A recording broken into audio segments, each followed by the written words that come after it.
Balls ஏன் இருக்கு, எப்போ ஆரம்பிச்சது, ஜஸ்ட் 60 செகண்ட்ஸ்ல தெரிஞ்சுக்கலாம் வாங்க. கிரிக்கெட்ல விக்கெட் அப்படின்னா 3 ஸ்டம்ப்ஸோ 2 பேல்ஸும் சேர்ந்ததுதான் விக்கெட். பால் ஸ்டம்ப்ஸ்ல அடிக்கும்போது பேல்ஸ் விழுந்தாதான் விக்கெட் பிரேக் ஆனதுன்னு அம்பையர் கன்ஃபார்ம் பண்ணுவாங்க. இந்த ஐடியா 133கள்ல இங்கிலாந்துல வந்தது. பேட்ஸ்மேன் போல்ட் ஆனா அதை தெளிவா காட்டணும் தான் பேல்ஸ் கொண்டு வந்தாங்க. அதுக்கப்புறம் பேல்ஸ் கிரிக்கெட் விதிமுறையா மாறிடுச்சு. இப்போ மாடர்ன் டே கிரிக்கெட்ல LED பேல்ஸ் யூஸ் பண்றாங்க.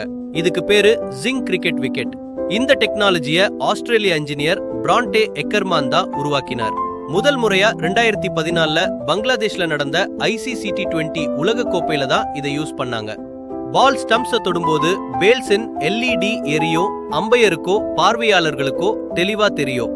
ஆனா பேல்ஸ் விழுலன்னா பந்து ஸ்டம்ப்ல பட்டாலும் அது நாட் அவுட் தான். சின்ன விஷயமா தான் தோணும், ஆனா பேல்ஸ் முடிவுகளை தீர்மானிக்கும்.